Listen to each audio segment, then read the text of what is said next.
right, let's have the update, and then we can tap.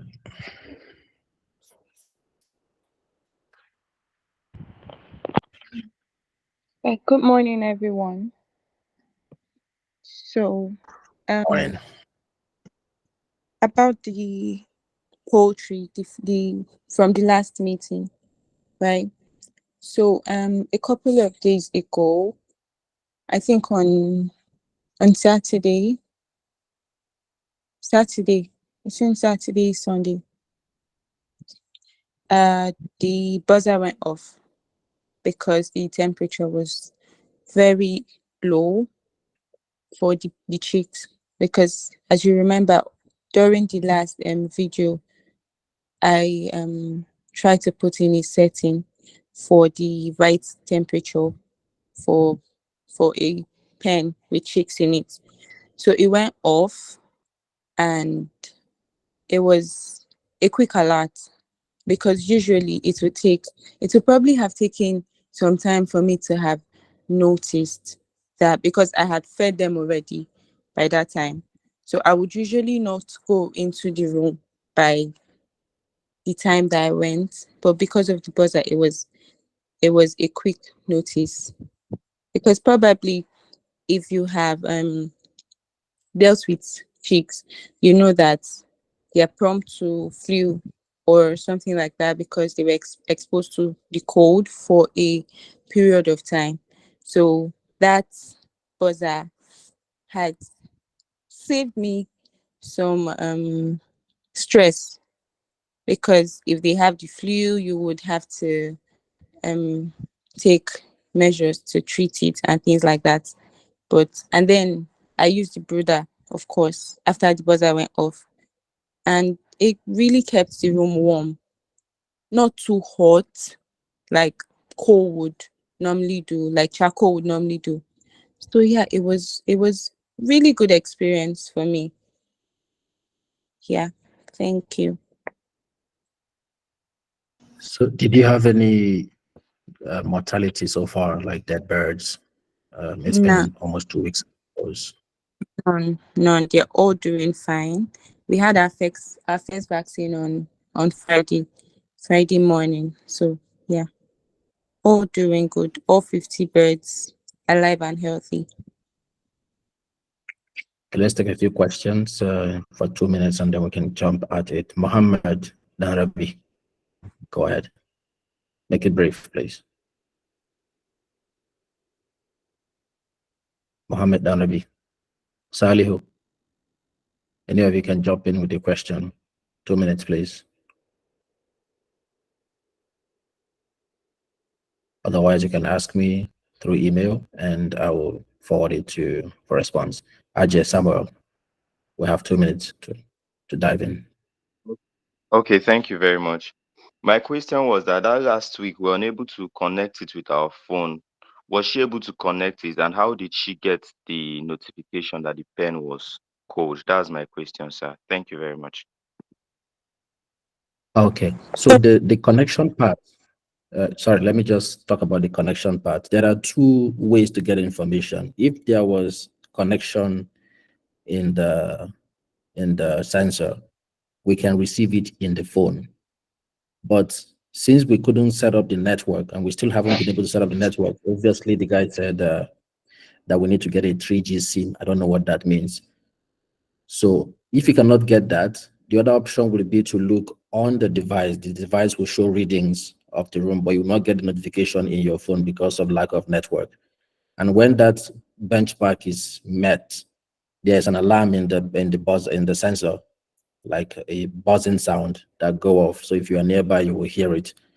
This is a little bit more not so efficient, because obviously if you're not close by, you will not hear it, unlike the app that will tell you.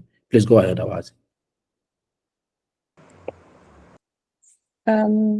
Yeah, what's what he said. So the SIM that is supposed to help with network connection is not yet done. But I was around the pen. I was doing something around the pen, so I could hear a buzzer, like a beep sound, when we're trying to fix the whole system last time, if you had noticed, there was this pimping sound because of the water level, something like that. But I could hear it. Like, it's kind of loud, but if maybe your house is close to the pen or something like that. But for me, I had something to do around the pen, so I could hear it from.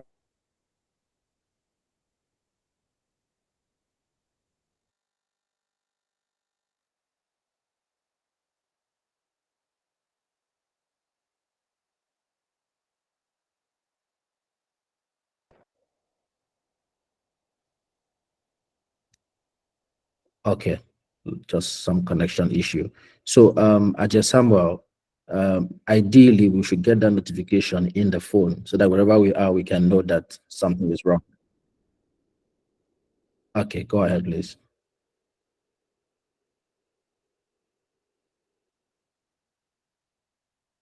All right, all right. Ajay Samuel, does that make sense? So there are two ways to know, either the buzzer, if you are near the pen, or the app. The app requires the module to have a network connection, which at the moment is not fully configured. Right, so we'll have a proper deep dive again when we meet for the mentorship session. So for today, we're going to be jumping into climate smart crop production, which will be our second demo. Plans are in place to set up the one for Ebonyi. I mean, for us to get started from there and hopefully in your state. So again, the focus here is climate, but for crop production, right? So I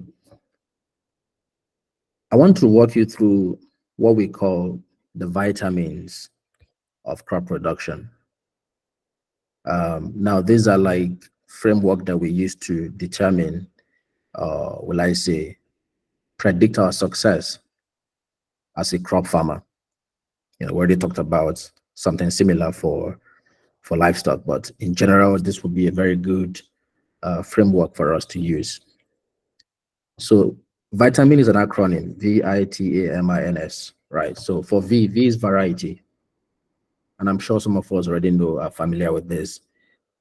It's important for me to highlight this because when we start the demo, depending on which of these parameters that we're going to use to decide what we are doing, you can see play out. So having the right variety can be the game changer. Now, there are traditional seeds that you can use to grow. They have the advantages, they retain the biodiversity, the DNA of that place. But we are in a very precarious situation. Sometimes we have extreme weather conditions that our traditional seeds may not survive. Some places might have drought situation, you might not have adequate water. So selecting the right kind of variety that thrives in those conditions are very key. So varieties is the first one. This is even before you prepare the land. Choosing the right variety is very key. Second one is intercropping. If you have a good intercropping, which we're going to do some exercise, by the way, it can improve, reduce water losses. It can do nitrogen fixation, blah, blah, blah. At this particular one we're going to apply. So intercropping means planting more than one varieties or one crop on your farm, such that the second variety is doing some kind of fixation or protection of your farm. It could be protection against pests. It could be reducing the rate of water loss. It could be generally, improving how much sunlight you're able to attract, etc. So intercropping, we're going to have something to do with that. So that's the I. The T is about timing. And as a farmer and maybe as an agricultural scholar, you know that if you plant at the wrong time, if you apply fertilizer at the wrong time, if you spray pesticide at the wrong time, those things can have damning consequences. For example, if you do your spraying when it is very windy, you see that the wind will carry most of your fertilizer as you are spraying them, most of your pesticide as you are spraying them away from the farm. And that's a huge loss. So finding the right time when it's not so windy is very important. Fertilizer, the same thing. If you are applying foliar fertilizer on a windy day, you are wasting it. Let's say granular fertilizer. If you apply granular fertilizer on the soil that is dry, that's the waste of time and money because it will not dissolve and the roots cannot uptake it. If you apply granular fertilizer on a land that will rain or is projected to rain a few days after or the next day, most of that fertilizer will be washed off. So timing is everything. And timing also is applicable for livestock farming, like the poultry farming that we are doing as well. Doing the vaccination in time can help reduce mortality rates and other kinds of negative factors. Application rate. So let's say you've decided to find the time or you found the time that is best for you to do X. The amount that you put can also do good or harm to that crop or livestock. So applying too much can damage the soil, can kill the crop because some chemicals that we apply can increase the acidity of the soil and make the crop like it becomes like an inhibitor, right? Applying too little means also you are losing on potential improvements in yields, etc. The M is moisture retention. So one of the things that is traditional, especially in our culture, is that when the rain falls, we assume that all that rain will stay in the ground, at least for a while. But that is not the case. When you have rainfall and everywhere is all wet, depending on something called evapotranspiration, most of that water may be lost before noon, before you get to the farm, even though it rained in the morning before you left for the farm. So measuring how much water is lost is one aspect. But more importantly, having measures that keep most of that moisture in the ground can be a much more effective, much more efficient way to manage moisture content. And this is where something like cover crops come in. We talked about intercropping earlier. Intercropping can be used to retain moisture if done correctly.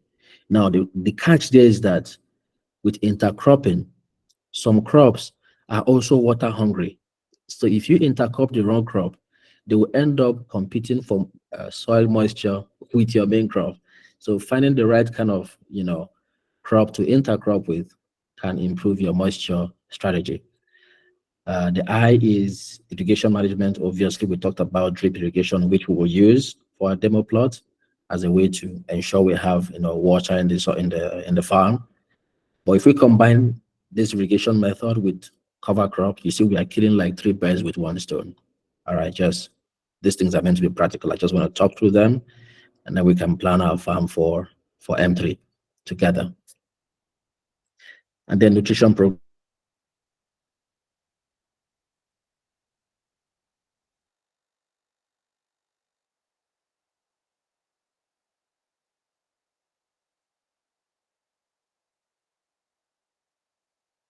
obviously having the right fertilizer, the right amount, those are non-negotiables, right? So, but the applications, I'm sure we are familiar with this. So these are very key components.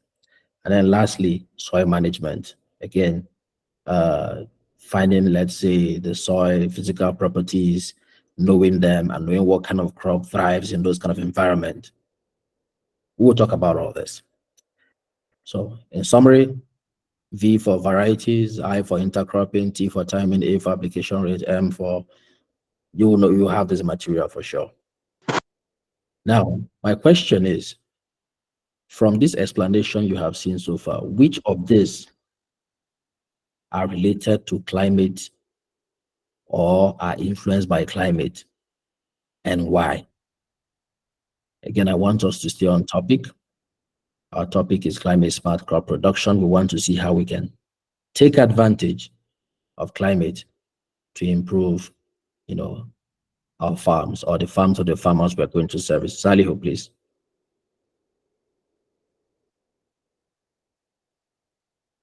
Salihu, your hand is up. If Salihu is not ready, Ajay Samuel, please go ahead. Okay, thank you very much. The irrigation management and moisture retention has to do with climate change and climate related. Reasons be that there can be drought in a year, there may not be enough quantity of rainfall for that species of plant. Let's say you are planting rice and there's not enough rainfall in that season, irrigation can help. And the moisture retention also can also help. Sorry, intercropping also can even help in climate.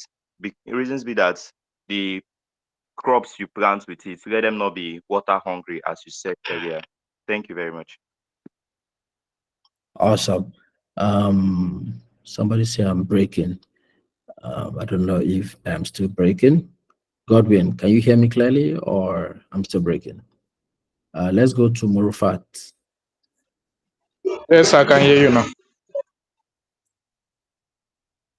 Okay, thank you, Godwin. Murufat. Um, Good Murufat's hand is morning. down. Taiwo. Okay, Murufat, go ahead. Good morning. Moisture retention is related to climate because we have dry seasons and wet seasons. When there is this climate change, we're in the era of climate change where we don't have equal dry season and wet season, or we don't have wet season when we expect to have it. So there's more temperature, the soil is dry, it absorb water quickly, water evaporates from the soil quickly, and it kind of affects the moisture retention of the soil. Awesome. Thank you so much. Taiwo, do you want to take the last one?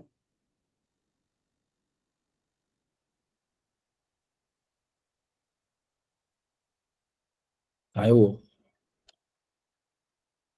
Okay, Abubakar Sadiq. Good morning, sir.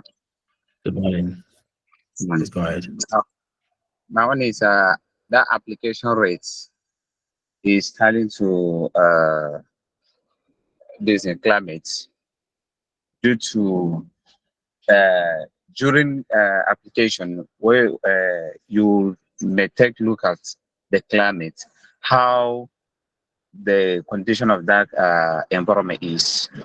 So before the application rates, so that is That's a good catch. yes.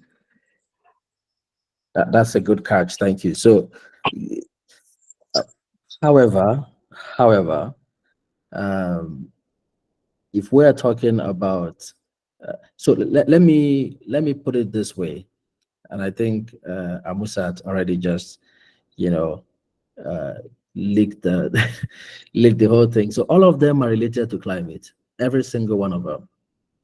Even though they are not like exclusively responsible for that, or they're all related. Ajali, do you want to say something to this? Want to add?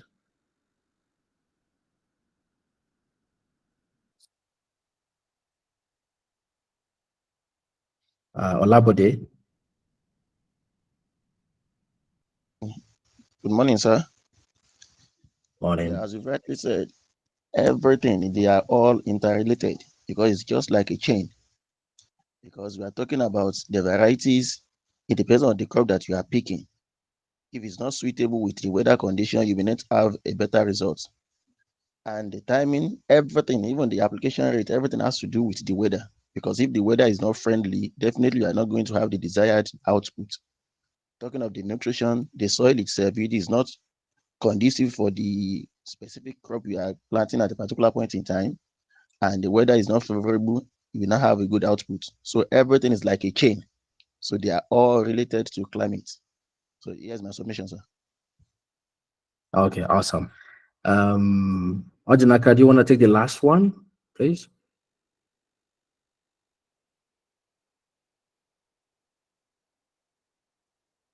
Okay, Ojinaka is not speaking. All right. So what we'll do now, remember last time I mentioned that we'll be growing chili as part of our demonstration exercise, Bell's pepper or some of those, luxury, not luxury per se, but let's call them economic pepper, or even the ones that are a little bit, scarce in certain location. That's what we're growing. And if we are to apply the vitamin framework, to this production of chili. I want us to, I'll give you 5 minutes. You can use Google if you want, but if you already know this, fine. Well, give us 5 minutes of the timing. This is 9:25. Can you suggest what other crop you can intercrop with chili? Chili is pepper, right? Just for those who don't know. Can you suggest what other crop can be intercropped with chili?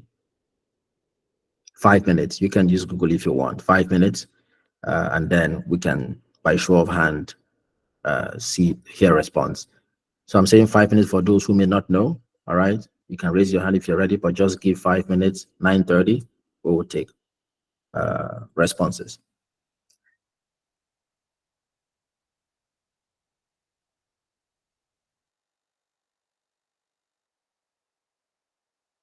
What crops?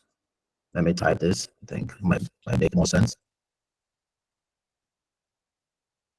So that's the question. So 5 minutes, now 4 minutes. I'll take your response. You can use Google if you want, okay? It's completely allowed.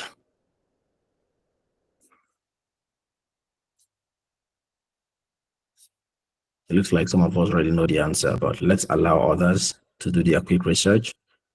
I would like to also call out some people who have never spoken. I see quite a hand of them, quite a handful of them. So I will not be leaving anyone behind. 3 minutes now.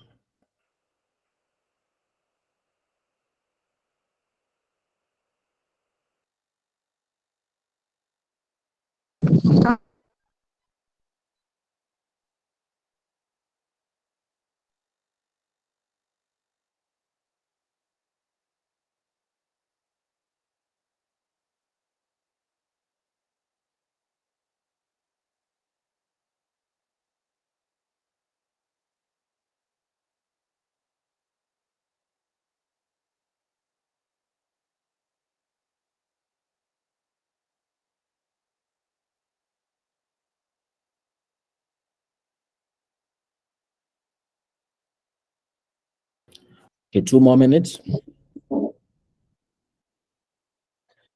I think we can start taking some responses. I'll call out a few people afterwards. Let's see whose hand is up first.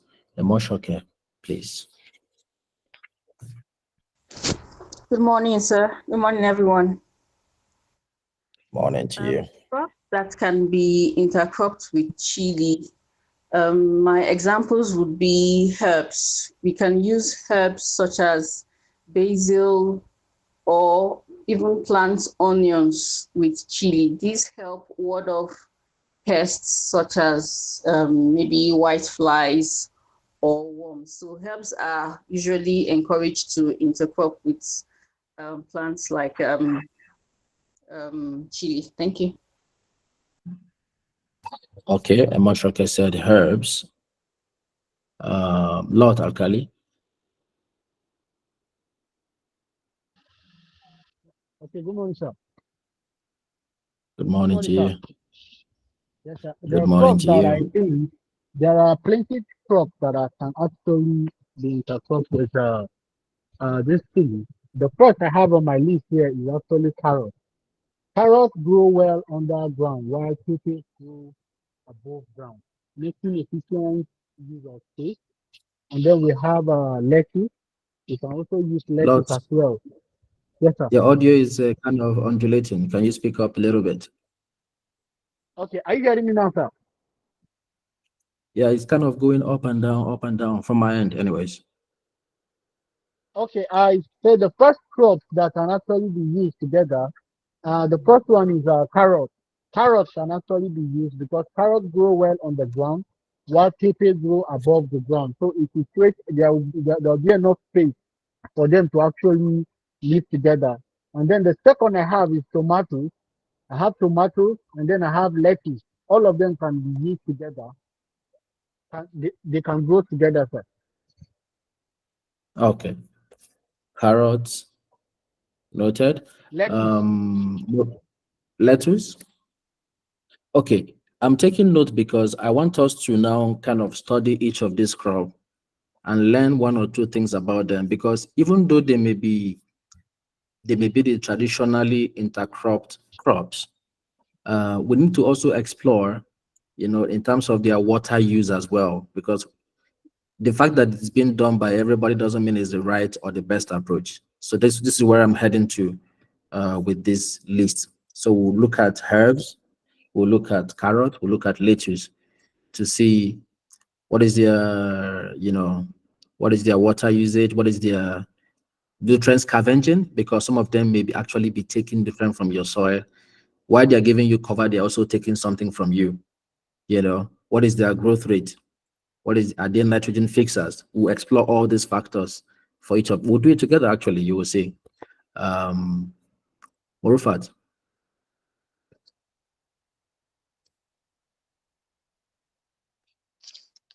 I would suggest peas and legumes like beans because those crops um in that class they provide nitrogen to the soil, and in some way they they provide nitrogen to the soil majorly, so they are going to Okay. help the chili to grow better. Okay. Peas and legumes. I will take one more and then we can go. Oh yes, CG. I'm suggest garden egg. It's also a good Yaro, for the you have to nutrient. raise your hand. You have to always raise your hand, Yaro, before you speak. So we'll have some orderliness, some quorum. Oh yes, CG. All right, thank you. From my home garden, we have pepper alongside some vegetables like ewedu, and there's one yori. I don't know the English of that vegetable, but we call it yori. Then amunututu, and we have them together. So I think with this we could I could assume that okay we can intercrop them together, but it's just a Okay, please. backyard vegetable and it's just a backyard garden. So we have this Uh, pepper together with ewedu and yori, and all of them are growing together well. okay, can you write this if it's possible? Can you write it in the chat so that somebody can tell us if they know the English name of this things you mentioned? I mean, to carry what along that is. All right, sir. All right, sir. Hmm. Okay, I will take one more. Uh, James Ogundele. One more and then James. Okay, good morning, sir. Good morning. Yes, sir, good morning, everyone. Concerning what the last person says now, I think planting spinach as the likes of vegetable with chili will be okay because it helps in controlling weeds, and they didn't really compete for water and sunlight like that. So I go by the likes of vegetable, spinach, and the likes. Thank you, sir. Okay. So again, I'll find this response later. Okay, ewedu is jute leaves in English. Somebody already provided some. Yeah, we have some response already. So jute leaves. Yeah. So what we'll do now, I want us to do some research, right? I want us to do this together, and I think this will be very helpful for us looking forward. If you have ChatGPT, you can use that also, but I often use Gemini. So again, if you have ChatGPT, you can go ahead and look that up. So either you go to ChatGPT or you go to this website, gemini.google.com, or you can go to ChatGPT, whichever one you use, it's fine. I think most persons probably have the ChatGPT option, but any of them is fine. All right. So when you are here, And I want us to take cue from the options that have been shared. I'm going to put them under here. So let me put them here. So far I have herbs. Emotional care, if you can tell us what herbs in particular you want us to consider in the chat, let me add it to this. So we have herbs, we have carrots. I'm not going to exhaust all the list, but I want us to kind of do this together and learn together. Lettuce, we have peas, and we have legumes.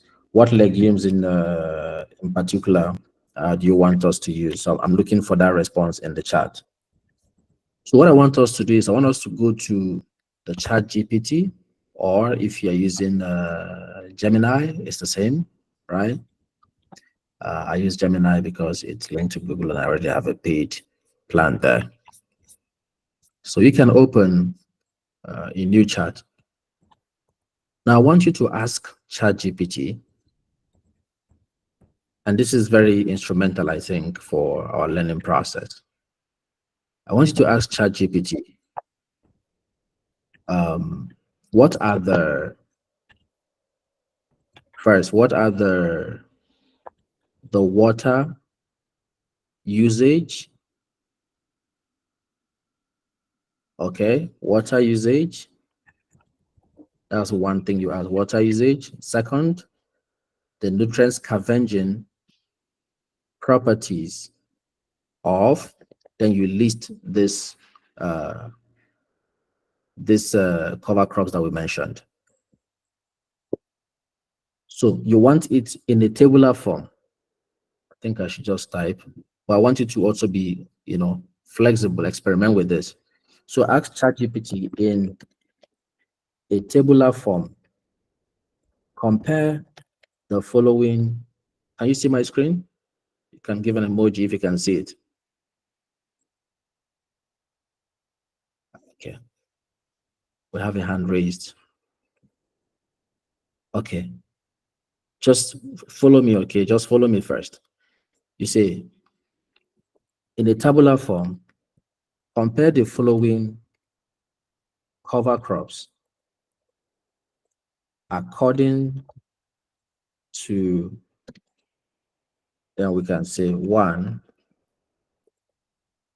water retention. This will be very powerful for us looking forward. Now, again, be very careful when you use this kind of tools. You have to also be knowledgeable enough to know when the tools are wrong. Why? Because the data that are used to train these AI models are often data that are posted online by people who may be professionals or not. And if you train these models with wrong data, they're going to churn out wrong results. I'm talking about hundreds, if not millions, if not billions of data points, of which nobody's going to check them one by one to check which one is right or wrong. Sometimes they give you the disclaimer that, you have to take this with a pinch of salt. But again, this thing can be very powerful in helping us see something, all right? So let's do in terms of according to water retention, nutrient scavenging. Let's add, I heard someone mention scavenge. Just scavenge or scavenging, yeah. I heard somebody mention sunlight / shade, but let's just say sunlight. And nutrient scavenging.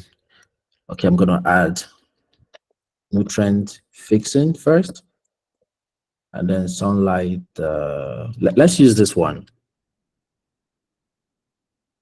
right? Let's use this for, and this. The main crop is chili.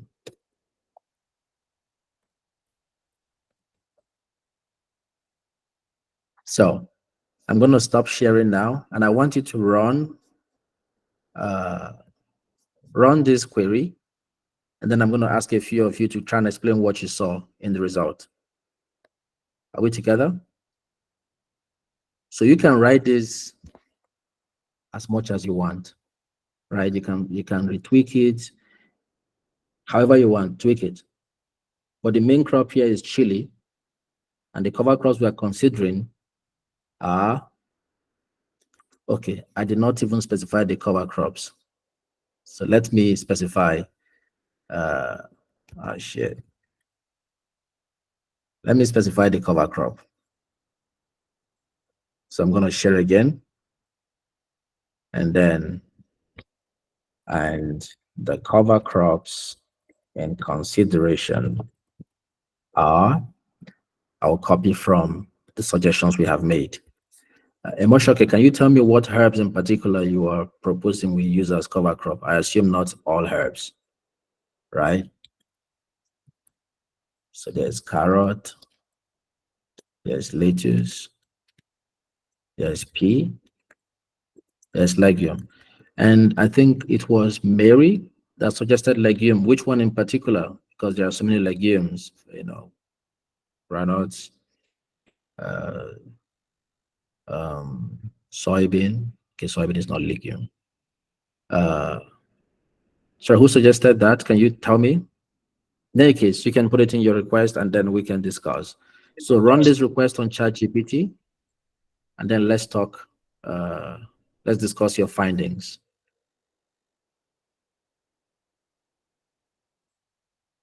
I'm gonna stop sharing that screen so you won't see my own.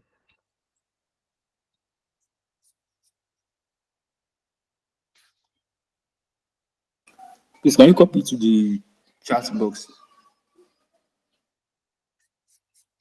Okay, I want you to be able to write this in your own terms, in your own word. I only showed it as an example. So I want to see how you're gonna, of course, you understood what I said in a way.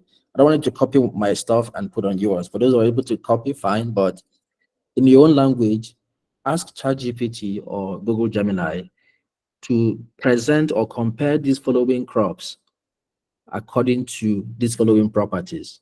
So in the tabular form, compare the following cover crops according to the following properties. The cover crops are on the screen. The properties are water retention, nutrient scavenge, nutrient fixing, and sunlight. So in your own words, put it that way, and let's see.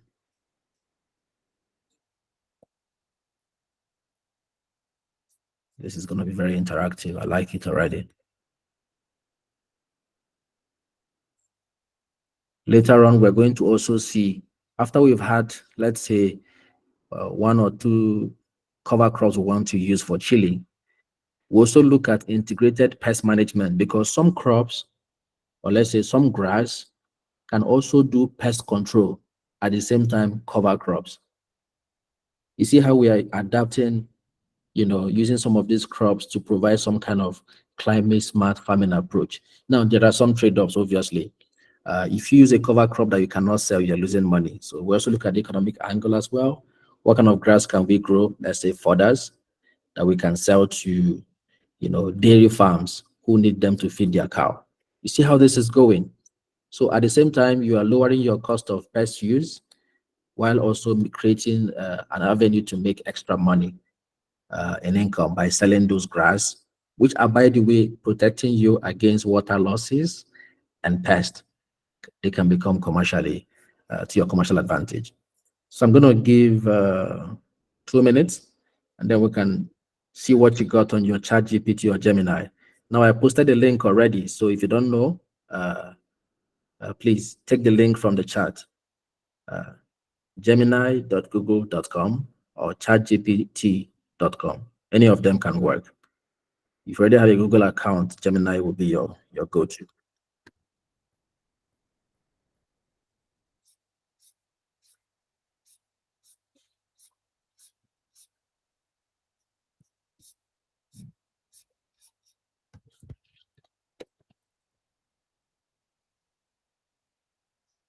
Okay, I see a question here about me repeating the question. Do you get it now? Because I just so you're asking ChatGPT, just for those for the person if you didn't get it, you're asking ChatGPT to, in a tabular form, or to make a table that compares the following cover crops according to the following properties. So list the cover crops and list the properties, and ChatGPT will do the rest. Now the main crop is what? Is chili. Very important.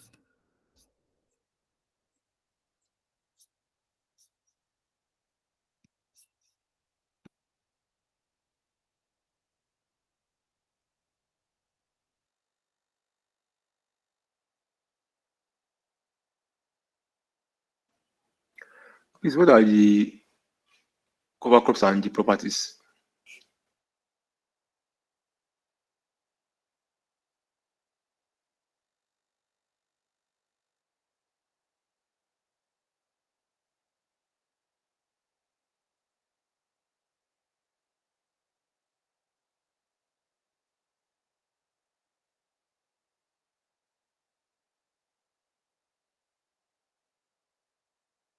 Sorry, ask your question again, please.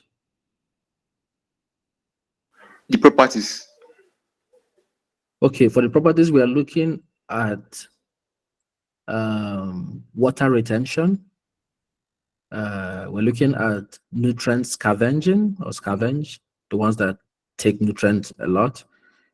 And then the converse, we're looking at nutrient fixing, the one that adds, and then sunlight. So water retention, nutrient scavenge, nutrient fixing, and sunlight. Those are the properties we're looking at.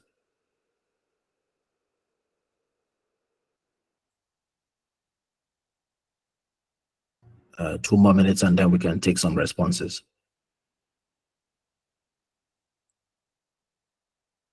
I am currently sharing the cover crops, so you can see them herbs. The Moshake didn't tell us yet what. Okay, she mentioned basil. So you have basil, onion, garlic. So let's put that for those if you want to be specific.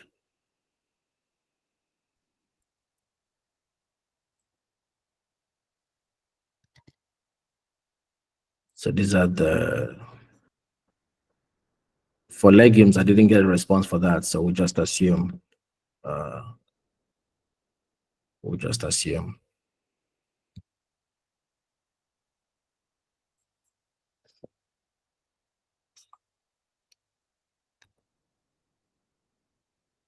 I'm looking to connect my sketch pad to the screen so we can take notes directly. But for some odd reason, I cannot find it. 2 minutes more.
Okay, 1 more minute.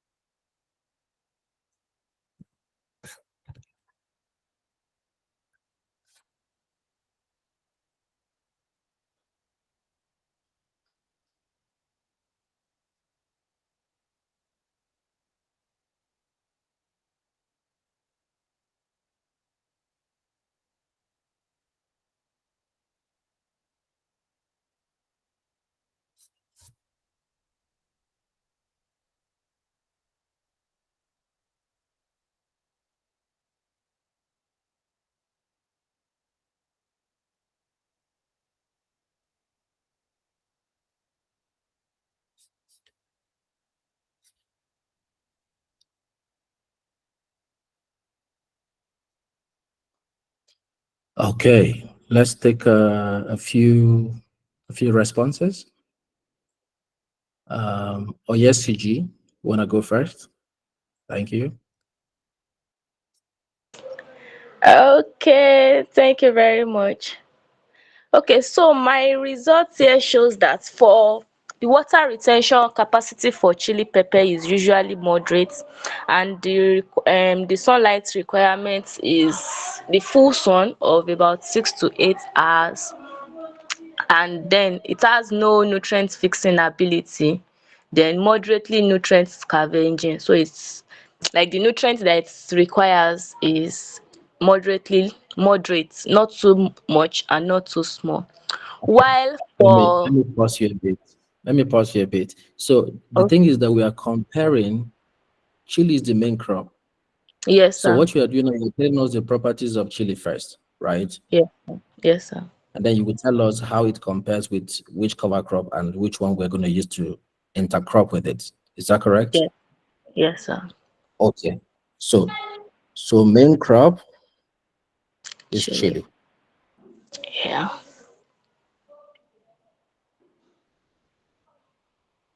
Okay. And you said, what did you say again? I'm writing it so that everybody can follow. Okay, I said the water retention capacity for chili is moderate, not too much and Okay. not too low, so it's moderate. Okay. While the sunlight requirement is the full sun of 6 to 8 hours. Okay. Yeah, then it's also the nutrient scavenging ability is moderate, not too high, not too low. Okay. While the nutrient fixing ability, it does not have any ability to fix nutrients, so it does not fix nutrients. Okay. Awesome. Yeah. So now I'm comparing it with spinach now. Let me start with spinach. So in comparison Okay. with spinach, the water retention for spinach is very high. So that means Okay. it's retains more water. While the sunlight is partial to full sun, then the nutrient scavenging ability is also high because it's a shallow root system. So Sorry. Can you say that again? Water retention is high. yes, Okay. yes. Then The sunlight. partial to full. Okay. Let's say So medium to full. Okay. yeah. Then the nutrient scavenging ability is high. Okay. High. And then Yes, and it nutrient also fixing. has no nutrient fixing capacity. Okay. Zero. Okay. Yeah. So now with carrots, Uh, carrots let shows let that me pause you for a bit. I don't see spinach in our comparison crops, so I don't know where you got that from. I thought I had spinach. I was just typing No, no, as you were saying. no, no. We have herbs, which include basil, onion, garlic, chives. We have carrot, we have lettuce, we have Okay. peas, we have legumes. So I'm going to put this in the chat as well, just in case anyone has it, so we can be more efficient. I'm going to put it in the chat. These are the crops we are looking at. So just tell me the one you have Okay, that let is me on go this for list. Have carrot carrot. then. Yes, for Okay. carrot. Or let me do it the way for spinach. Can we change it to lettuce? They have the same property. The water retention for lettuce is also high. For the sunlight requirement, also partial to full. Or what do you think? Come Or we should again. just I said for lettuce, it's similar to Okay. spinach. It's similar to spinach. The water retention is also high, Okay. while the sunlight requirement is also partial to full. Okay. Then the nutrient scavenging ability is moderate, Okay. but it That's the only has one that no changed. yes, it has no nutrient fixing property as well. Okay. I'm going to stop you there, and then let's take another person for carrot. All right. Oh yes, Thank you. thank you so much. Emoshake, do you want to take carrots or other of the comparison crops? Now, if you don't agree with what she said, if you got a different result, you can also make a rebuttal. If you got a different result for lettuce.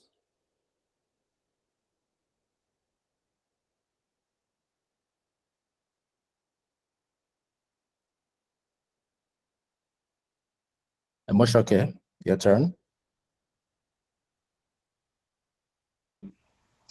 Sir, you want me to speak on the table generally, or I should focus on carrots or herbs? Okay, first of all, do you agree with the lettuce properties that OSCG presented? Or you got a different result? I didn't really get her results on this, sir. Okay, she said for lettuce, the water retention is high. For sunlight,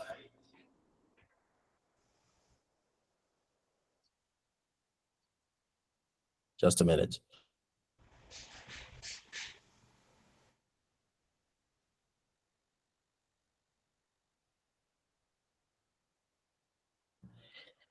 So for sunlight is medium to full, which is 6 to 8 hours. For nutrient scavenging is medium. For nutrient fixation is 0. So that's what she has. Okay, although I didn't get results, I didn't input results for sunlight, but I have the same results as she for water retention for lettuce. It's also high. For nutrient scavenging, what it says here is scavenges nutrients like nitrogen and potassium from the soil, indirectly benefiting chili. So there's like an indirect benefit to the main crop, which is chili.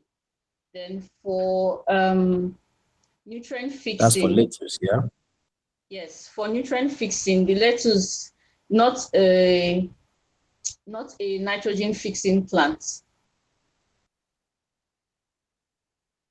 Okay.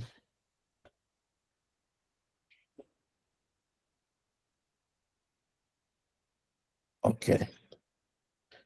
Just a minute. Okay. Could you say that's for carrot, right? No, sir, for lettuce. Okay. So in general, you agree with what she said? Yes, sir. Generally speaking, you agree. Okay, give us the water retention for carrots that you have. Okay, water retention for carrots is moderate. Carrots have deep roots that in water retention for neighboring crops. Okay. While for Sunlight. nutrients, sorry, sir, I didn't impute sunlight as one of the properties. Okay, go ahead. didn't. Okay, so for nutrient scavenging, carrots is a good nutrient scavenger, especially phosphorus from deeper soil level, benefiting chili. Then for nutrient fixing, carrot is not a nitrogen fixing plant. Okay. All right. So let's take another one, Amusat, for another crop. Thank you, Amush. Okay.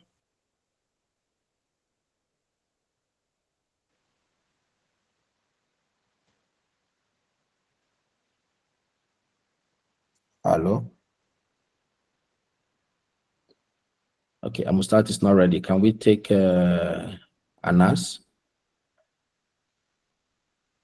And then Olabode next. Hello. Yes, sir. Good morning, sir. Okay. Good morning.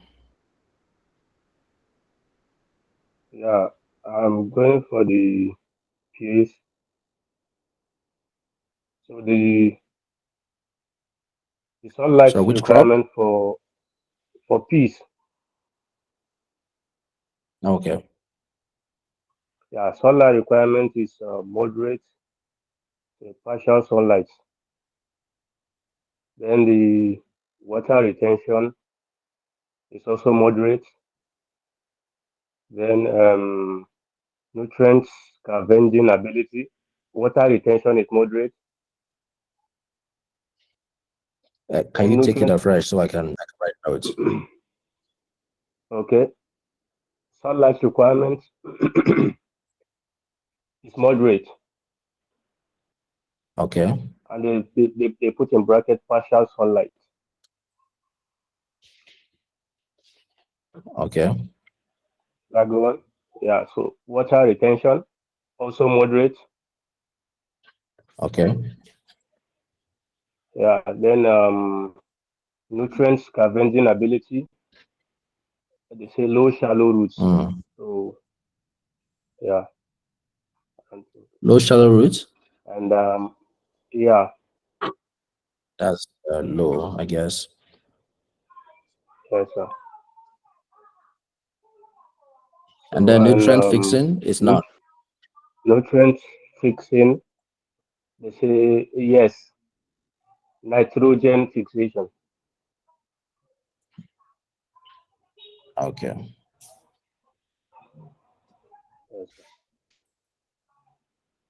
And the same intercropping benefit with chili, fixed nitrogen, enriching soil with fertility for chili plants.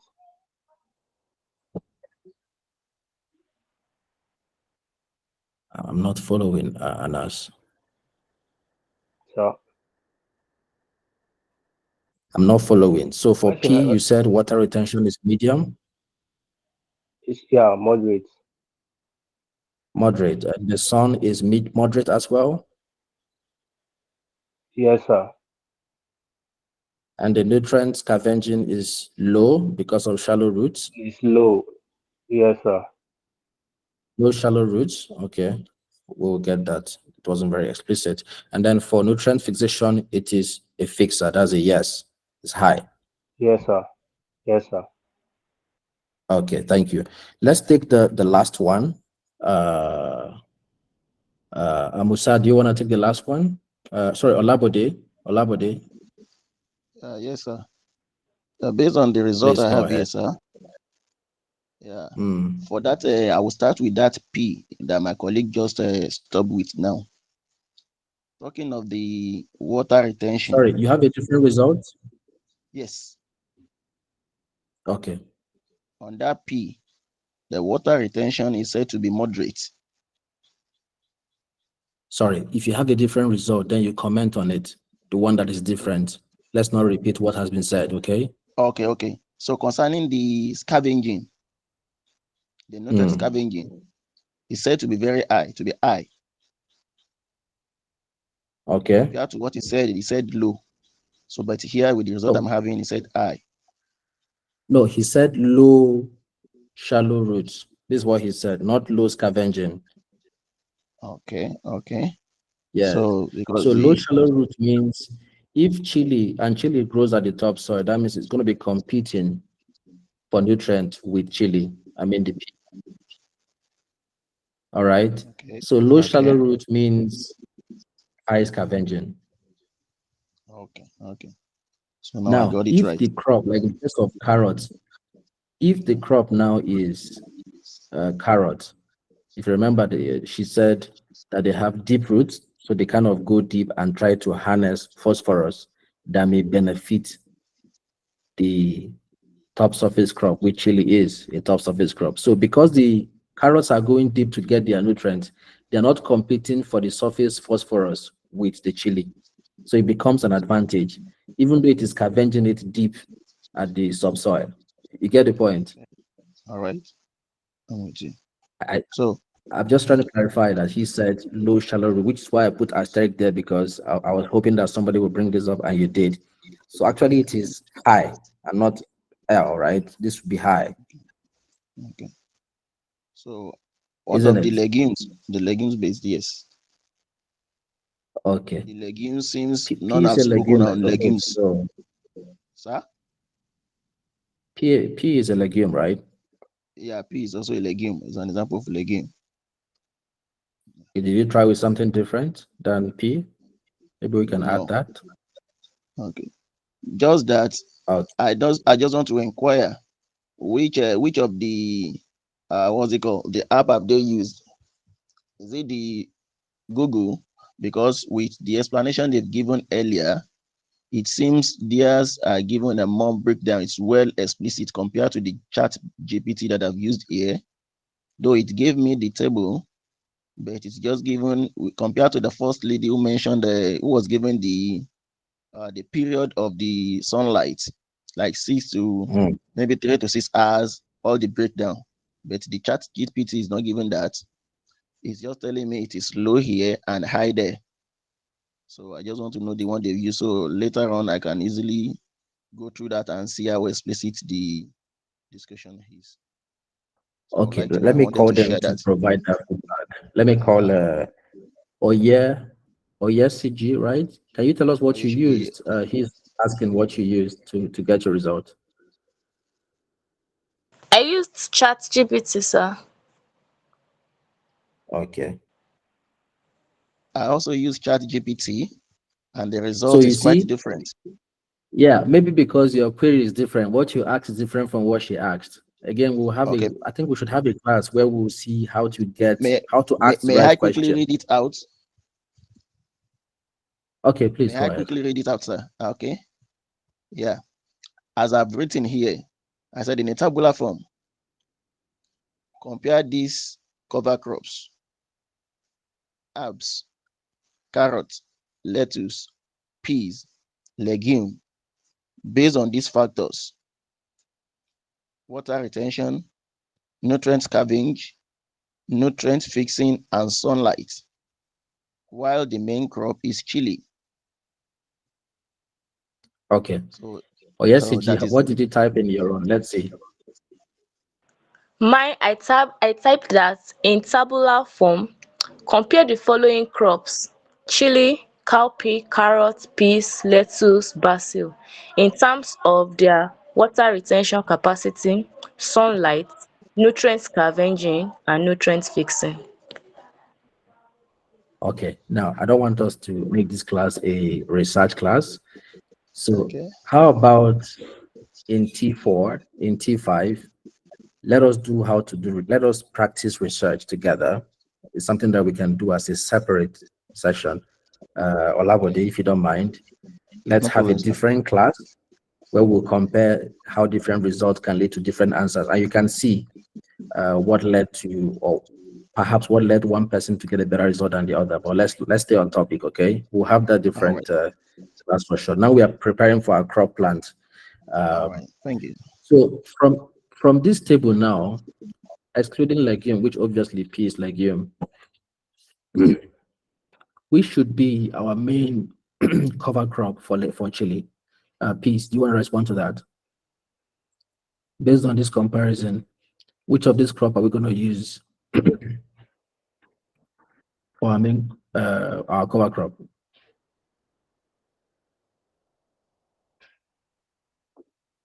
Okay. If Peace is not responding, we can take from Faith. From this comparison, which of this cover crop are we going to use with our chili? Remember, this is a practical experience. It means whatever we are choosing, we may end up using it in the demo farm. So it's not theory, okay? Faith, do you want to respond? Mayam, do you want to respond? Which of this cover crop are we going to use?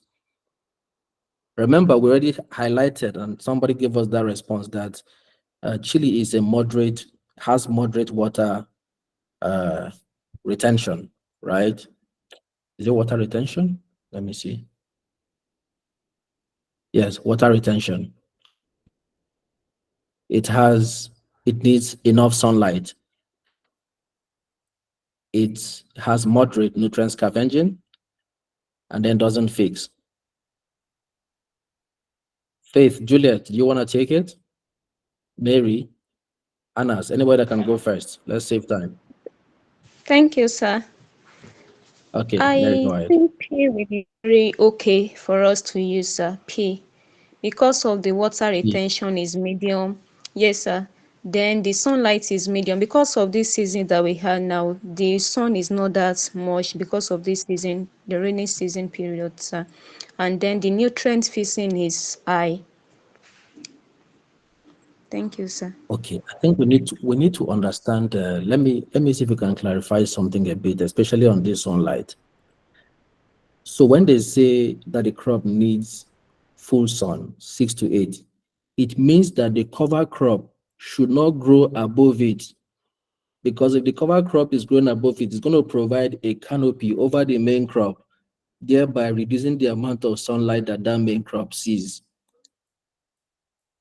Okay, so is it clear? So what we need to find out is between chili and you said pea, right?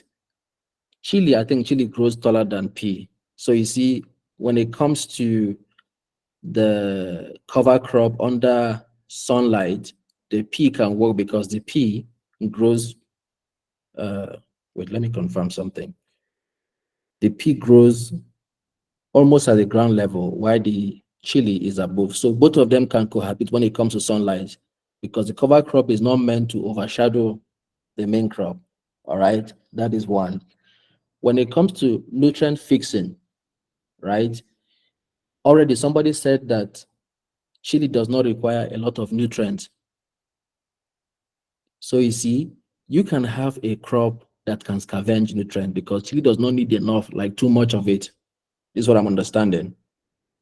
So pea can also go with chili, just on sunlight and also on nutrient scavenging. Because if pea has high nutrient scavenging and it actually doesn't need that nutrient that much, so we can compromise on that, but that's not the best option. We need something like medium, or medium low when you say chili compared to the cover crop. I hope I'm not confusing anybody. So for water retention, which essentially is keeping water within itself, right? You will need to have the opposite side. So if the chili requires moderate water retention, the cover crop should not be high. I don't know if anybody is understanding what I'm saying, but let's hear from Faith now. You said was it Faith? Faith said P, so that's an option, right? So Faith said she thinks P can work. Julia, do you have something else you can propose? Hello. Uh, Yes. For the best, sorry, the main cover crop we can use is cowpea, because when it has to do with water retention, cowpea has high water retention, and it also helps to maintain the soil moisture, especially in drier condition. Then for nutrient scavenging, it's high. It has a high nutrient scavenging ability, helping to improve the soil fertility by extracting nutrients from deeper soil layers. Then when it has to do with soil cowpea requirements, no, sunlight requirements, cowpea requires full sun, making it suitable for open fields where sunlight is abundant. For nutrient fixation, as legume,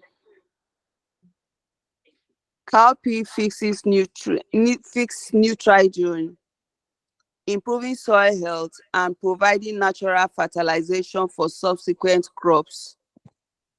So I think cowpea is ideal, or is good for intercropping when it has to do with chili. Okay. Okay. I'm seeing some responses. So thank you, Julia. Thank you so much. Yes, you do have a rebuttal. I want to hear a rebuttal, not agreement. Do you disagree? Anas, do you disagree? Yes, sir. I actually think we should take the carrot, sir, Okay, because make your case. yeah, because the carrots has moderate water retention, just like the chili. For the sunlight requirements, it's also moderate for the carrots, and I also think it also has deep roots, so I don't think the chili will have any problem with nutrients scavenging. Yes, sir. Okay. That's So, my own opinion. okay. Oh, yes, CG, do you have a rebuttal? Thank you, Anas. Yes, sir. I think for me, I'll go for lettuce, especially after you explained that the sunlight requirements for some of these, especially all of them having full sunlight requirements, and some of them are having the same sunlight requirements to want to overshadow the other. But when we look at lettuce, for the water retention, lettuce water retention is higher compared to that of chili, which is moderate, so they can compensate for each other in that aspect. Then for the sunlight requirement, while chili needs like the full sunlight, lettuce can still survive even with a partial sunlight requirement. So I think that would compensate for each other, and since their nutrient scavenging ability is both moderate, it will also compensate for each other like that. Thank you. Okay, let me illustrate. I think it's better we illustrate to better understand what's happening. Now, I want you to appreciate what is happening right now on this call. That if you are, or when you go out there to provide your knowledge as a service to farmers, this is the kind of exchange you're going to have with the farmer. Part of the quality of this exchange is that you demonstrate to the farmer with evidence why he should choose one over the other. And I'm very happy we're having this conversation. So look at the screen now, you will see a sketch I made of the chili pepper. All right. And this is at full potential. Chili will be, let's say, about this tall. And this is the stone. So let's look at the first one, lettuce. Or let me start from the bottom, lettuce. Here. So between pea and chili, which one grows at their full potential, which is taller? Chili is taller, so pea will be something somewhere around here. This is pea. So between pea and carrot, which would be taller? Chili. Sorry, between chili and carrot, which would be taller? So let's say this is our carrot grows. It grows as a root crop. This is our carrot. And then between chili and the last one is lettuce. Oh, I think lettuce has very high water requirement for sure. So chili also is taller. Lettuce would be something like, it has lots of. So let's take it one by one. Let's do sun. Sun exposure. We said that lettuce, which is our main crop here, chili, sorry, which is our main crop, requires high sunlight. Is any of this crop competing for sunlight with chili? The answer is no. So none of them are a threat when it comes to sunlight, because when the sun is shining, it's going to hit the chili first before it hits any of these other cover crops we are considering. So none of them is a threat. So all of them are good option when it comes to sunlight alone. Let us look at water retention.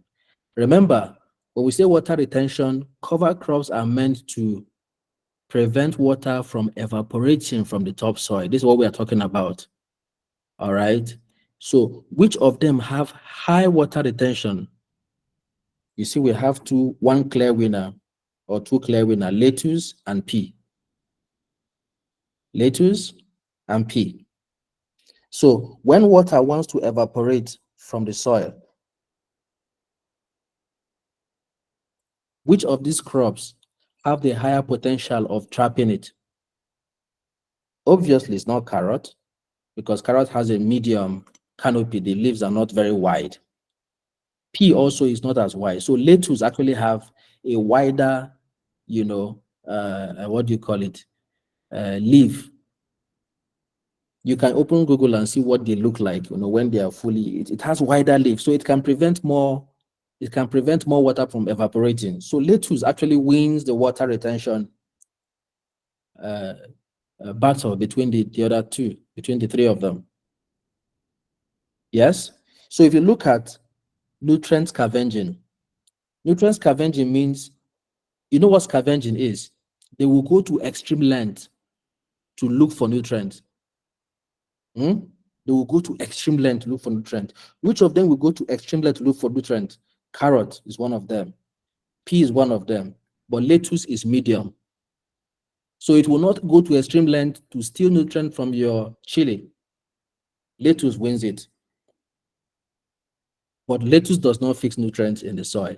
That's the only setback. If you look at all these three benchmarks now, one of them is a clear winner.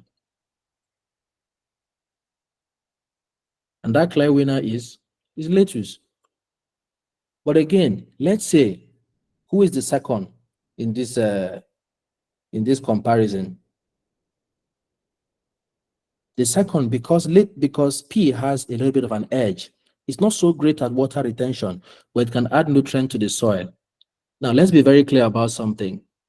The nutrient fixing may not benefit that crop that is growing together with the cover crop. Let me say it again.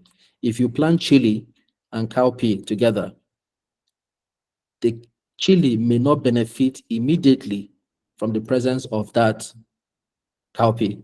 It's the next crop you plant that will benefit it, most likely, because these are natural processes. All right. So it means that we need to bring in a new angle. Let's say we are considering between lettuce and pea. We need to bring in a new decision mechanism into it, and that is what? Crop rotation. You see how we are now combining different things in order to accomplish the best result. If my objective is not fixing the trend, let's say I have the money to spend on fertilizer. Lettuce is the clear winner in this comparison. But if my objective is to, over time, spend less on fertilizer, then I might have to go with cowpea because it has an overall good objective. Now, these are very subjective, of course. Any question? Taiwo, your hand has been raised. You have something to say?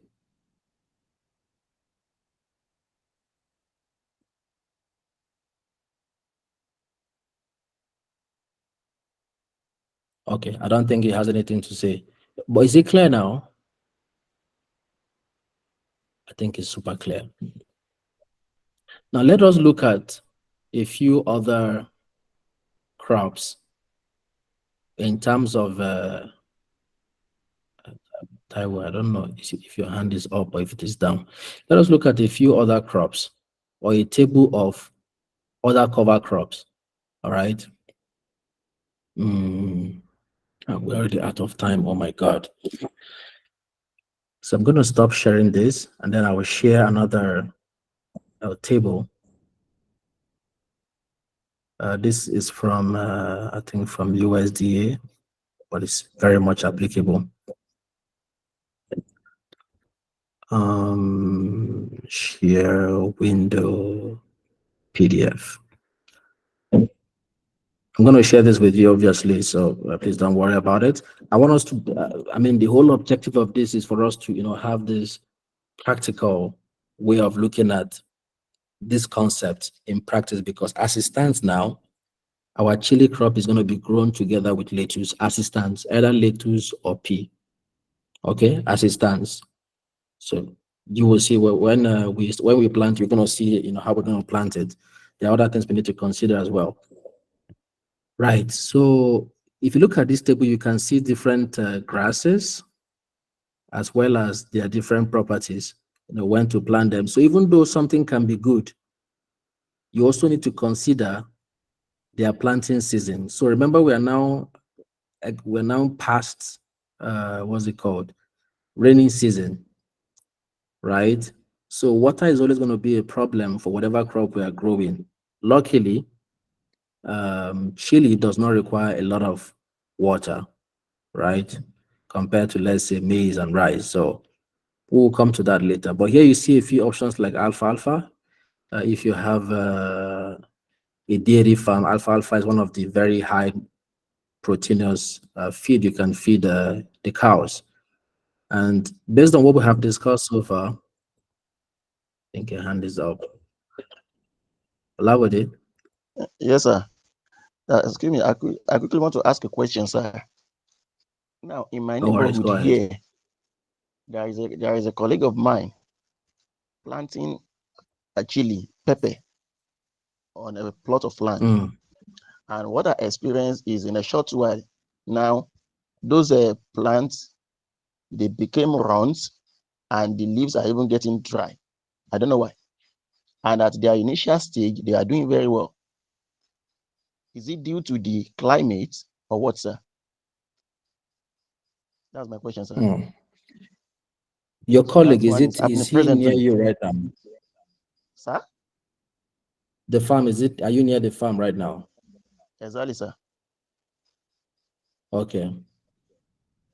So let's do a quick let's do something. Let's do a quick analysis of the farm. Can you get us the coordinate of the farm?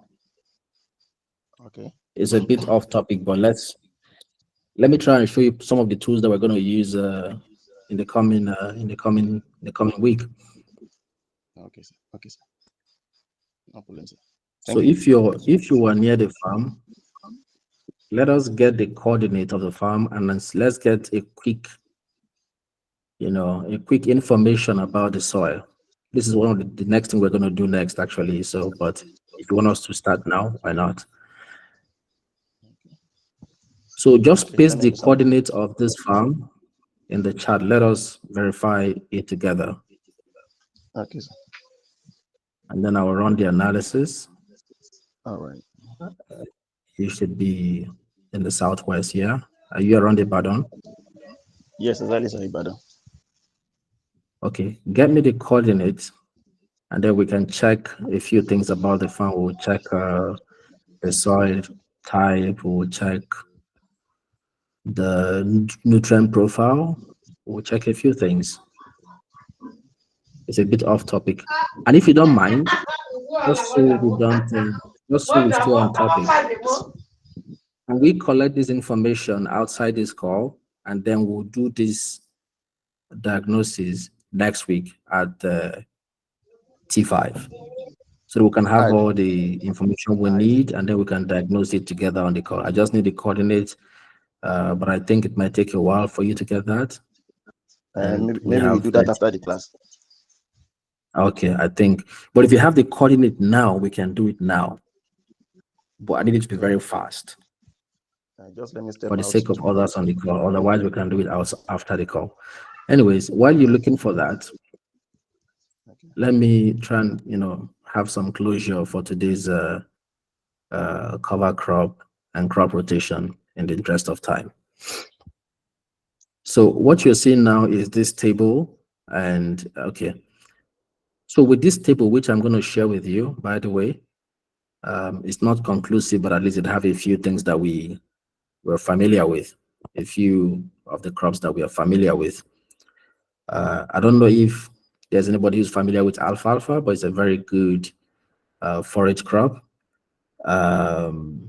You can also see soybean is also here.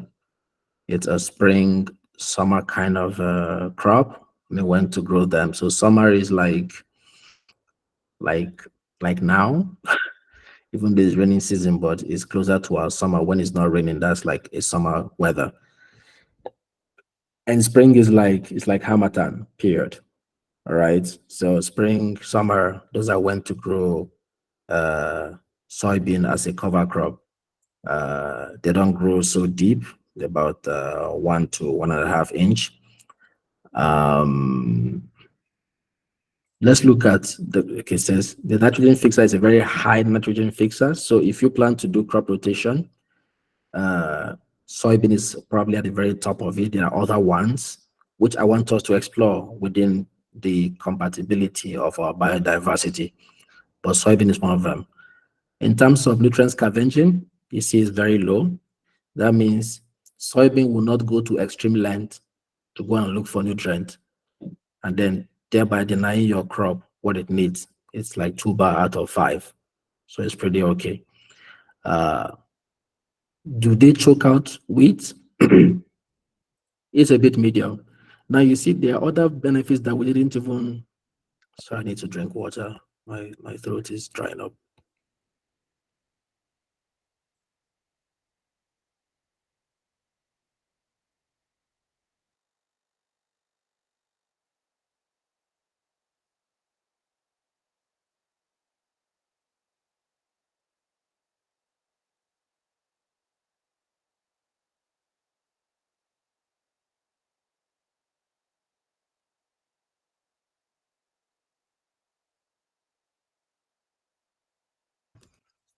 All right. So apart from the ones that we did so far, you can tell that there are other benefits.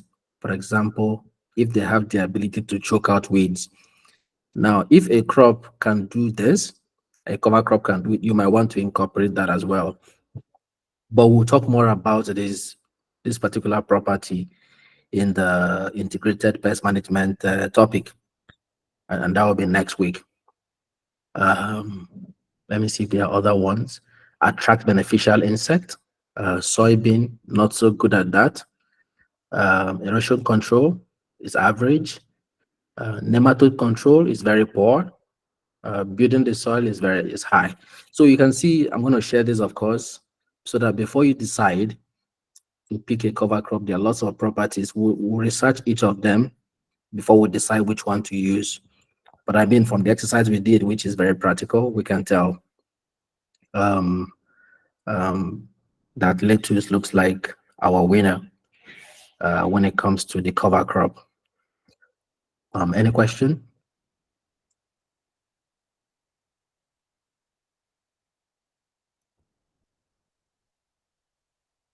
Okay, no question.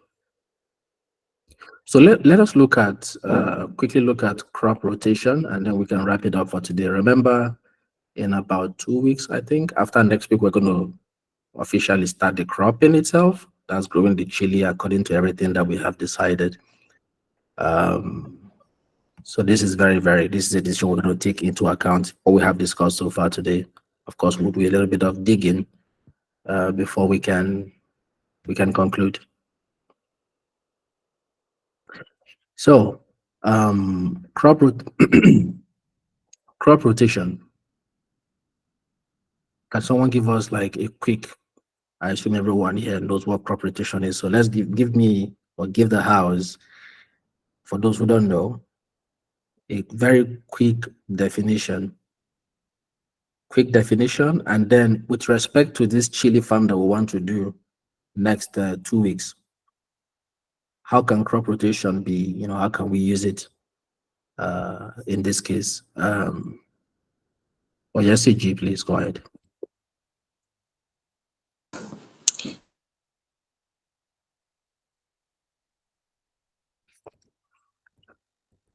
Or yes, CG, go ahead, please. Okay, to the best of my knowledge, crop rotation tries to express in crop rotation we try to, how do I put it? It's a system whereby we plant a certain crop for a period of time.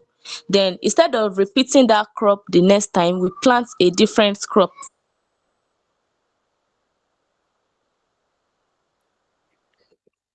Okay.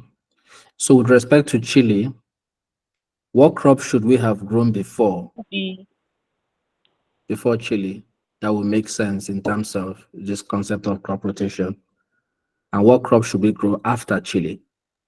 Yes, so we can now go for the peas, maybe pea or cowpea, that will help replenish the nutrients, fix nitrogen and all of that to boost the fertility of the soil, then on and on like that. Thank you.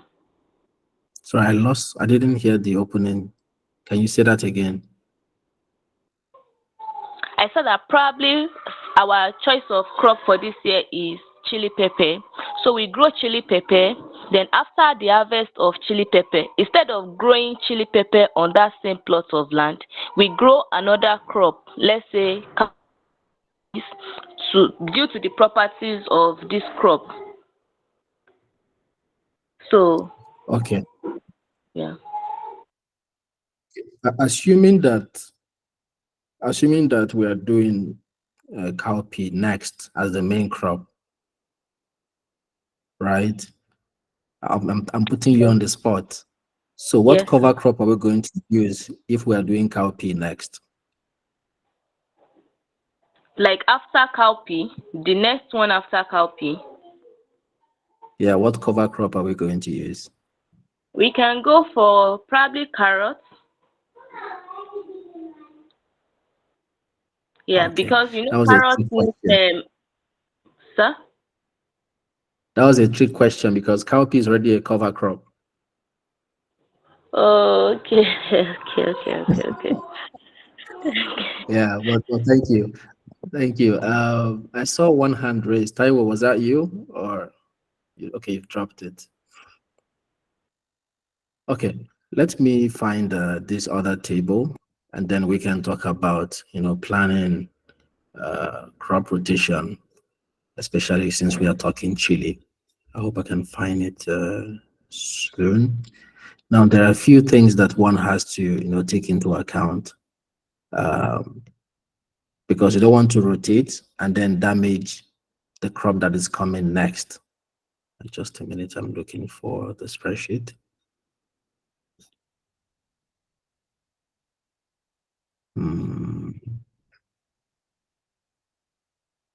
Why did I save it?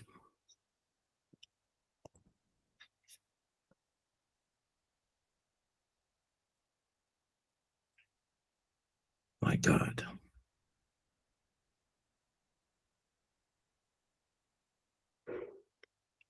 Just a minute.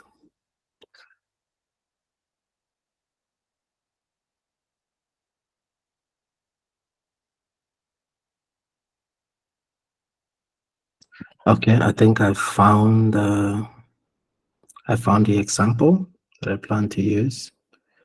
Zoom.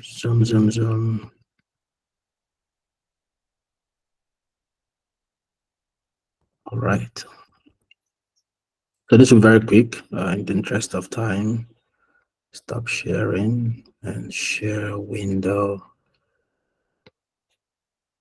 Crop chat. This one.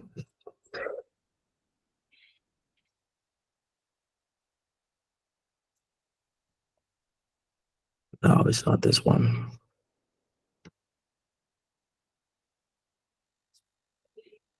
Window. This one. So this is an example of a crop rotation map, right?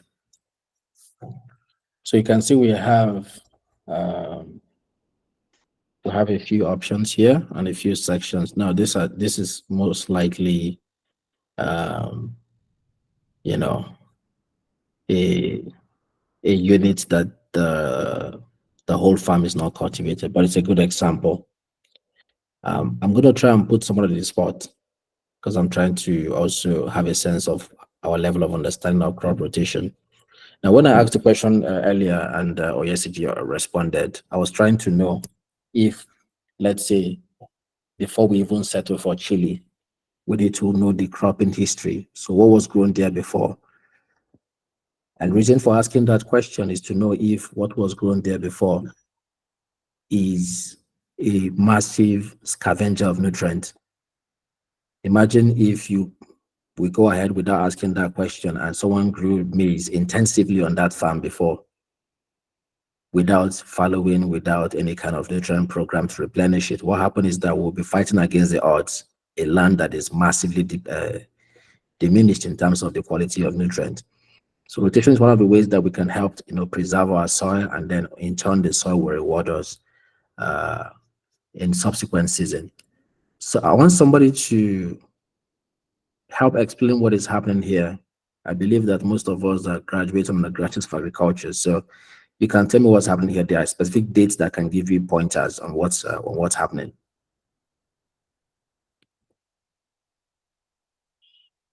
There are dates there for a reason.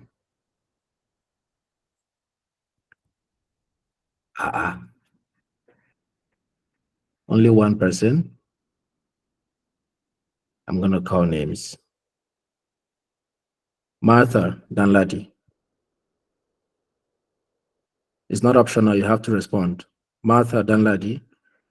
I also like to hear from Nkechi. And then Sharif. Martha, Yes, I Nkechi, can and hear Sharif. you. Good morning, sir. Good morning. Please go Okay, ahead. Tell us what is happening with this plan. okay. So I think let me try. I don't really think I understand. So you from what I can see, I see sweet corn. You do sweet corn for this period. You have it up to 4. That's you start from June 1 to June 1 to okay, it's the same date. You plant sweet corn, then afterwards you'd go for is it butternut squash or so? Yes, afterwards you go for that and then on and on like that. So the subsequent ones. But I'm not really sure, sir. Okay, thanks for trying. Thank you, Martha. Nkechi, you are next. You have to speak. It's not optional.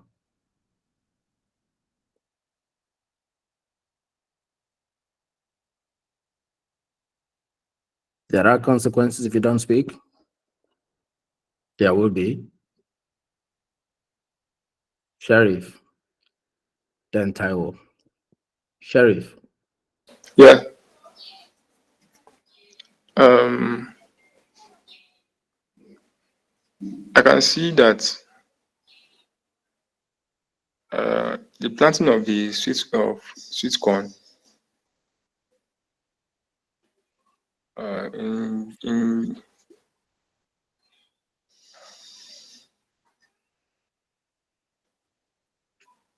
in June.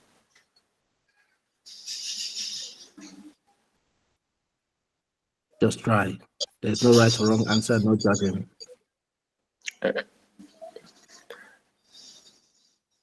Sweet corn was planted first. Thereafter, butternut scotch. Then zucchini. Okay, zucchini is like cucumber. Just for those that don't know, it looks like cucumber in a way. Okay. So during the spring, spinach and buckwheat was planted. Okay. Thank you, Sheriff. Thank you for trying. Taiwo, do you want to say something? Yes, sir. Okay, go Yes, sir. ahead. Okay. I from what I can actually see here, these are various sections of a farm subsections, subsection A, C, A, B, C to other subsections, maybe different plot or different fields. Then I think on field A, this is a crop rotation plant that was a crop that was actually planted on 1st of June. That's 7th. Then I think coming down to plot B, the first crop was grown on 20th of April. Then maybe when the next one will be grown would be 1st of July, if I'm correct, sir. So if spinach is being grown 20th of April, then buckwheat will be grown 1st of July. That will be the next crop that will be grown on the field, sir. Okay. So I I think that's see. all I can. I see the effort. I see the effort. Thank you. Oyesi, did you have something to add? It's just to complement what Taiwo had said. I think this chart is showing a full field with different portions. So let's say we have an acre of land, and the land is now divided into portion A, portion B, portion C. So I think the first plant, so in that year 2020, so I think this is 2007. So in that year 2007, the first portion where crop was grown was in portion B, according to the date, which is 28th of April. So as at 20, so portion B now has other subdivisions too. Portion A has subdivisions, portion C, like that, like that. So the first crop that was grown in portion B. Probably clearing was still going on in portion A, like that. So where they grew the spring spinach on the 20th, sorry, something is covering the screen. On the 20th of April, then following the next portion in portion B, they grew other crops too, according to the date. Onions, even they were still growing crops in portion B until June, the first batch, while the next portion was now portion C, where crops were grown in May simultaneously, probably alongside some in section B, then followed by the section A, where crops were grown in June. In order, according to their subsections too, I think based on how they divided the plot, then as well in section D, where they also add continuous product and continuous growing in September. And while that is ongoing also, they came back to section B, probably between that time, April, May, June, July. Okay, between that time in the section B, some of the crops grown there were already due for harvest. Then the second batch of production was already ongoing as well. Thank you. All right. Thank you. Thank you, Yasiji. I think I like how Blessing. Let's take your thoughts, because I think we will need to think this a bit more. I'm going to share this in the group chat, and it's going to be an assignment, and this is how we're going to begin next time. All those things you've been reading, for those who read this in school, we are going to unearth it, and we're going to use this understanding to plan our chili crop rotation. Remember, I said that this program is not a one-time program, so these demo plots are going to run, in continuity year after year. And if you want to come in to see how some of the things we are discussing today are playing out next year, next 2 years, next 3 years, you're always more than welcome. Blessing, I saw your hand raised up. I think you have something to add. Blessing, then Olabode. Yes, actually, Ayomiko already did justice to what I wanted to explain. It's just like dividing the land into portions and then planting all these crops accordingly. So you have the date where you plant the first crop and then date for the second one. Ayomiko already explained what I wanted to share. Okay. Maybe you can put it in a different light that can help others to also better understand. I know there's a lot of persons who are confused by this concept. Okay. But thank you, Blessing. Olabode. Yeah, thank you, sir. As regarding this is crop rotation system, the way I understood it is just, for example, we have a plot of land like having A4 paper, which is being divided into 4 segments. So while we are having a crop, especially that sweet maize on the first plot, so the next one, the moment you are leaving this side, you are not going to plant another something there, maize on that side, on that same portion. Meaning that by the time you are leaving that portion, it's going to be maybe a root crop that we planted next because of the absorption of the nutrients. Because maize, when you are planting maize first, you know that in order to get the source for its own requirements, so it's normal when it's not deeply rooted crop. So definitely we make it of maybe, for example, a yam, like you have potato now. After harvesting that maize, you are having potato. So after removing potato, definitely maybe you have a sweet corn. After having your sweet corn, after harvesting the corn, you can have a cowpea in such a way that the nutrients that has been exhausted by a previous planted crop will not affect the growth of the one you are going to plant again. So that's my summary, sir. Okay, let's bring this back home just a little bit. So, can a smallholder farmer practice crop rotation? I mean, if we're going to be Definitely yes, sir. sectionalizing, Yes, definitely yes. yes. Because by my understanding, smallholder farmer means small farm, less than 1 hectare. Can you practice Exactly. this and be able to feed your family and stuff like that on that same Sure. piece of land? That is a maximum utilization of land. Okay. So, Taiwo, if you look at this chart again, you will see that for section D, one of the options here is to fallow. That means there's nothing growing there You are for a leaving period the of land time. to grow again, exactly, to restore the nutrients, the lost nutrients. So, don't you think that this is a lost, how do you say it, lost revenue and lost food if you decide to follow as a smallholder farmer? Let's say you have half a hectare. I want us to put a little bit of, depth in this conversation, because if we're going out there to monetize our knowledge, this knowledge into cash, we need to also be sure that the persons that we are speaking to can actually practice them. And I am saying that it is not possible. And I'm hoping that somebody will disagree with me.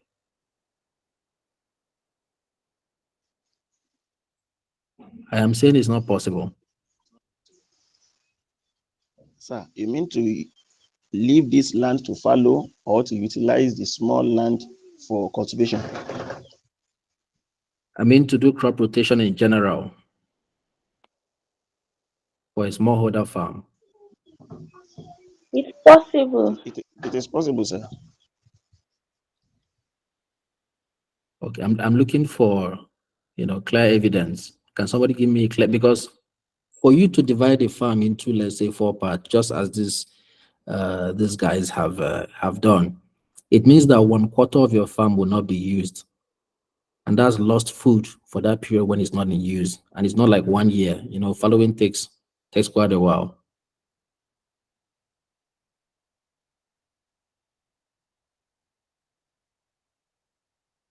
Can I say something? Yes, please. The point is, even if he does not leave the land to Pharaoh and he keeps using it, his yield will eventually reduce on the long run and can even lead to loss. The loss that the smallholder farmer is trying to avoid will later come. So that's why at least it's something that you just devote. That's the essence of even having it in portion. The land that is lying fallow is just for a period of time, because by the time you come back to that land, the yield that it will give you, and it's not like it's all the whole land that is not in use, it's just that portion, just for that period of time, and it will go on. Like, so by the time you even come back to that portion, the yield you would realize from that portion would be more mind-blowing, let me use that word, than having to forcefully use the land that has depreciated in terms of nutrients and quality. Okay. So Yes, I, sir. I like where this is going. I Hello, like sir. where this is going. I want to hear from someone on this call. Alabode, I will come to you shortly. Just Okay, keep all right, that sir. thoughts. Yes. Sunday praise. I want to hear your thoughts. Sunday praise.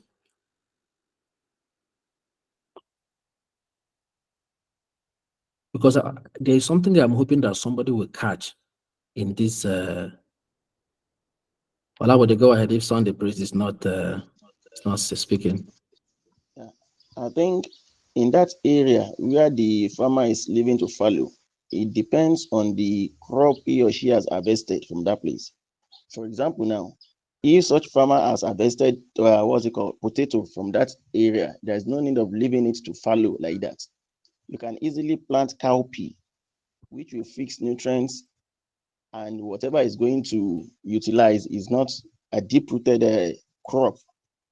So which will reinstate the utilized nutrients by the potato earlier.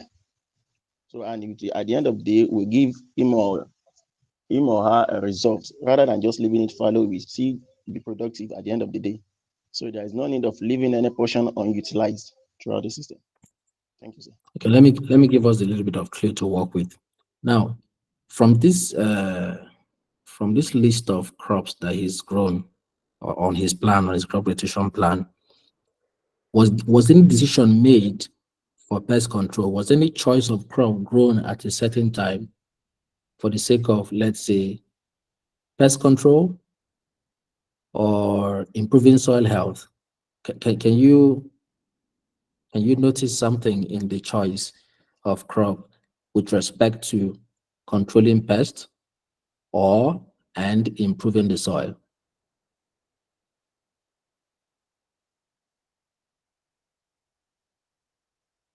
Yes. Okay, tell me what did you see in that regard?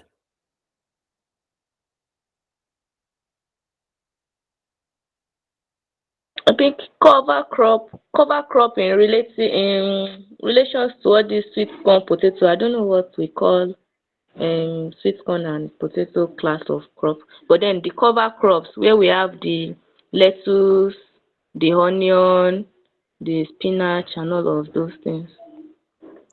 Okay, I noticed that it was grown before the sweet corn. Yes. Notice potato was also grown before the sweet corn, months ahead. Yeah. And corn itself takes up a lot of water. Same with zucchini. Zucchini is like cucumber, they take a lot of water.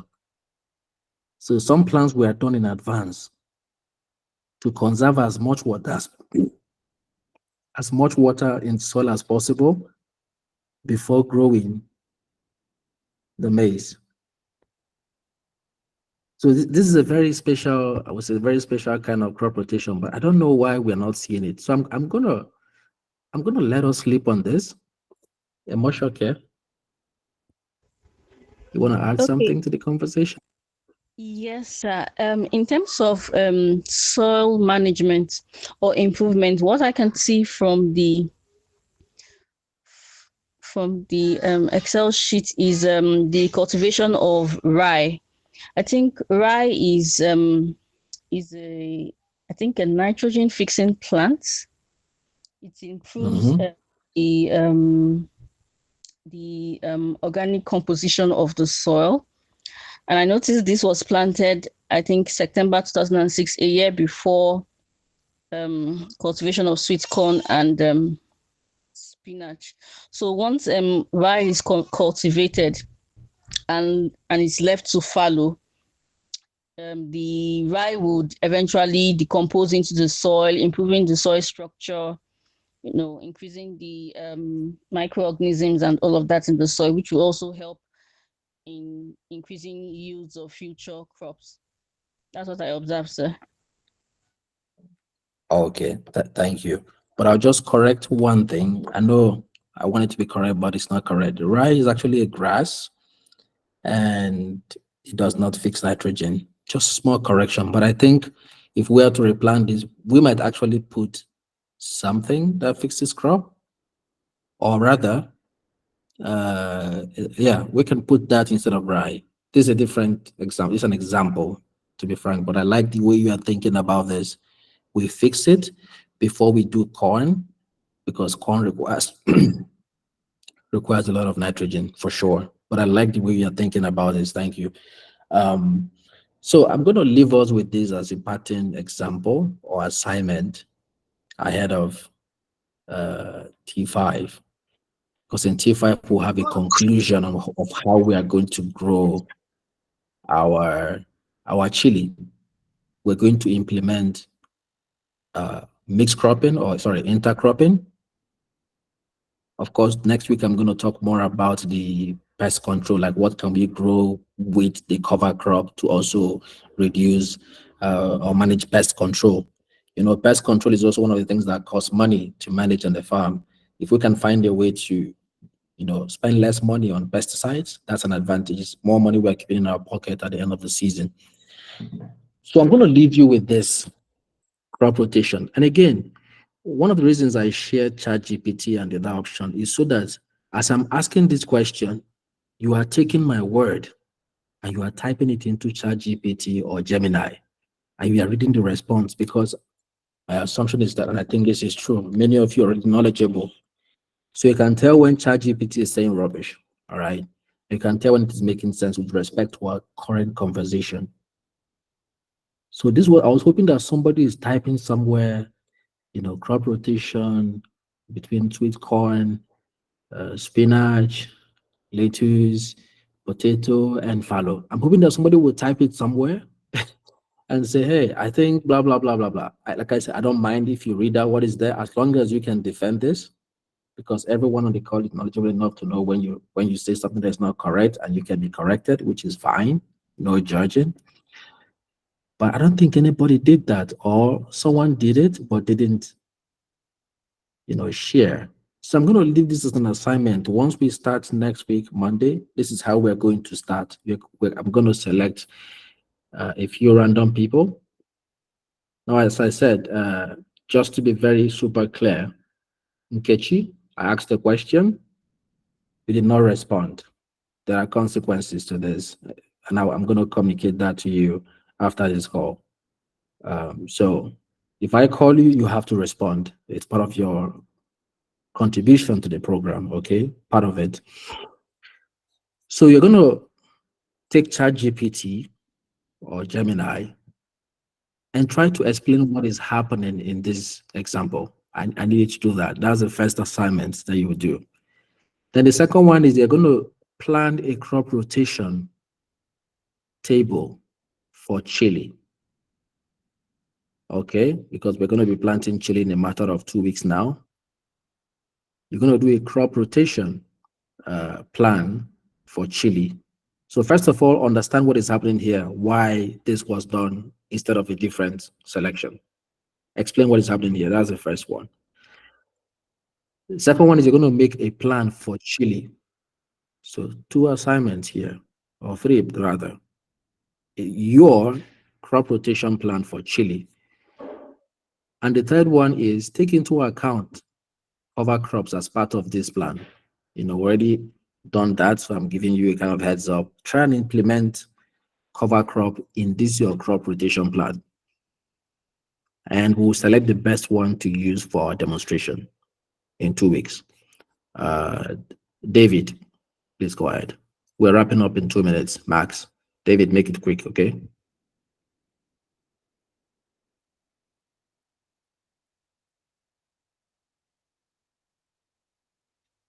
David hands down. So I assume that will be the end of today's session. Thank you very much for your active participation. I will, Mayam, make it snappy, please. We'll wrap up in 2 minutes. Okay, that was a mistake. All right, ladies and gentlemen, thank you very much. I hope this was helpful. Again, I'll write the assignment in the chat. And next week, please be ready. I'm not going to do by show of hand. I'm going to call out a few persons. Mayam, please go ahead. 1 minute. Yeah, I'm sorry, sir. I wanted you to repeat the questions for the assignment, sir. I will type it in the WhatsApp group, surely. I will type it in the WhatsApp group. But the assignment is that you're going to properly, if you have a friend or a lecturer, ask them to explain what is happening here. The good, the bad, what was done right, what was not done right. Use ChatGPT if you want, but explain what is happening in this example crop rotation plan. That's the first one. The second one is make a plan, a crop rotation plan that involves chili. So you're going to make something like this that involves chili. And part of the thing you consider in this plan is to incorporate cover crops. So it's like a 2-in-1 assignment for the second assignment. The first one is explain what is happening here. I want to see it. And I want to see it documented, okay? Documented means written, in written form. The second one is propose a crop rotation plan for chili as one of the crops, and then take into account cover crops. I'll put it in as a chat, and then everyone can have it.